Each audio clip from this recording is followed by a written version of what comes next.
Week number 7 of the 2024-25 NBA season is over, which means it's time to run it back. This is Run It Back, NBA Week in Review.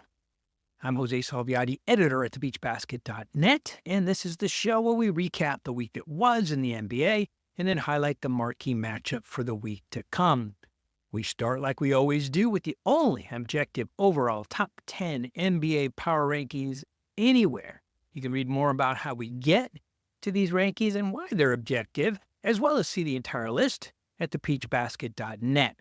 Now let's take a look at the top 10 at the conclusion of week number 7. First, we start by calling out the teams that have dropped out this week, moving out of the top 10, or the Denver Nuggets, which dropped to number 13 after 1-3 week, and the Phoenix Suns that dropped 4 spots to number 11 after a 1-2 week. Now let's see which teams cracked the top 10 this week. Moving up 2 spots to number 10 are the New York Knicks. They were 3-1 in week number 7 and getting raw contributions from Karl-Anthony Towns. We'll hear his name again. Dropping 1 spot to number 9 after a 2-1 week are the Los Angeles Clippers. They had a rough start in their new multi-billion-dollar arena, but they are now 9-5 at the Intuit Dome and seem to enjoy playing games there. The Golden State Warriors have hit a road bump in the season. After a really promising start, they went 1-2 in week number 7. They're down 2 spots to number 8. They'll come up again when we discuss the marquee matchup for the week to come, by the way. The big mover this week are the Dallas Mavericks. They were number 11 last week and moved all the way to number 7 after a perfect 4-0 week in week number 7. Going undefeated in the week will do that for you in these objective power rankings. They might be ready to make some noise in the Western Conference. Number 6 belongs to the Orlando Magic. They were 2-2 in week number 7, dropping 1 spot to number 6. The Memphis Grizzlies kick off the top 5 in the NBA at number 5. They went 3-1 in week 7, moving up 5 spots. Are the Houston Rockets for real? Yeah, they are. They didn't have a great week in week 7, but their 1-2 record was just enough to keep them at number 4 for the second week in a row. Now, the best team in the West comes in at number 3. The Oklahoma City Thunder were 3-1 in week number 7, which is objectively great. And most teams would love 3-1 weeks. But for the Thunder, it wasn't enough to keep them from dropping 1 spot to number 3. The Boston Celtics had an underwhelming 3-2 week, but it was enough to leap over the Thunder. The Celtics move up 1 spot to number 2 after week number 7.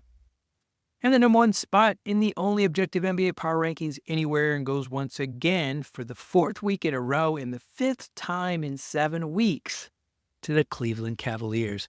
They were perfect again this week, beating every comer in week number 7 to go 4-0 and maintaining the top spot. That's the objective top 10 list for week number 7. If you want to see where all 30 teams land this week, please visit thebeachbasket.net. Now let's shift our focus to the players. These are the best to do it by average in week number 7 of the 2024-25 NBA season. These are the best by average in shooting, rebounds, assists, blocks, steals, points, and game score. Now his team is struggling a bit. We talked about them earlier, but Nikola Jokic is doing just fine. He led the association in scoring in week number 7 with a 37.3 average in his 4 games played, but the Nuggets did fall out of the top 10. The Joker also averaged the most field goals made at 15.3, while Donovan Mitchell from the number 1 Cleveland Cavaliers led everyone by averaging 5.3 made 3-point shots in week number 7. Karl-Anthony Towns was a monster on the boards for the Knicks in week number 7. His 16.7 average led everyone. Cat also led in the defensive rebounds category, pulling down 14 on average, while Derek Lively II led the association by averaging 5.3 offensive rebounds in the week. Trae Young, for the 3rd week in a row, was the best assist man by average. He played 3 games and handed out 14 assists. Young has been a key for the Hawks, who are moving up in the West. Be interesting to see if they can crack that top 2 of Cleveland and Boston. Probably not likely, but they're in the bubble now, which is cool for them. Walker Kessler was big once again for the struggling Utah Jazz. He averaged 3 blocks per game over his 3 games played to lead the association for the second week in a row. The best thief this week was Andre Drummond, I know. Just as surprised as you might be. He only played 1 game, but he was credited with 4 steals, and that's how averages work. So he earns the top stealer spot in week number 7. The top game score goes to the Joker with an impressive score of 32.7 over his 4 games played. He is dominating. Unfortunately, his team is struggling a bit right now.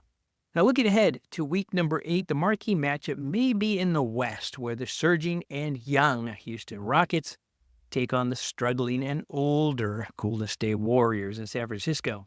Will the Rockets keep the Dubs in a funk, or will the home team remind the young up-and-comers that they still have some fight in them?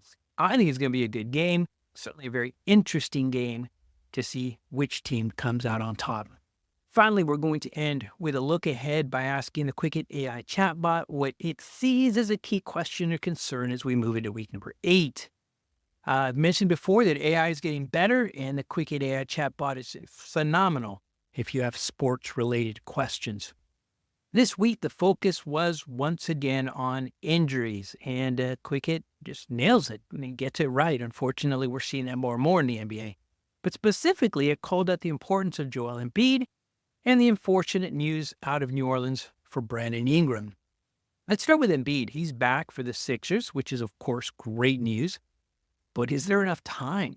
His Sixers just stumbled out of the gate. They're 6-15 as we record this, at his return, and have been at or near the bottom of the Peach Basket objective power ranking since week number 2 of the season. Now, it's going to likely take a few games for Embiid to get his legs and for the team to adjust to having him back. But I do think that things will be okay for the Sixers. They're just too talented a team. They're well coached to struggle for long. If this team can stay healthy for the duration of the 2024-25 NBA season, which obviously is true for every team in the NBA, I see them having a say in the Eastern Conference. I think they would be absolutely a top 4 or 5 team. Let's see how it plays out. The New Orleans Pelicans, however, man, they appear to be snake bit. They are 5-19 as we record this and struggling. And now they've lost their leading scorer for an indefinite amount of time with a left ankle sprain. Their injury report for today's game has 5 people on it, which is about average for most NBA teams, but it's a tough pill to swallow for the Pelicans. I'm personally hoping that B.I.'s injury heals quickly, and I'm sure all of you are as well, and that he returns in time to give the Pelicans a push. We want to see good basketball out of New Orleans, and B.I. is a big part of that. That's it. Week number 7 of the 2024-25 NBA season is in the books. Join us again next week after week number 8, when we once again run it back.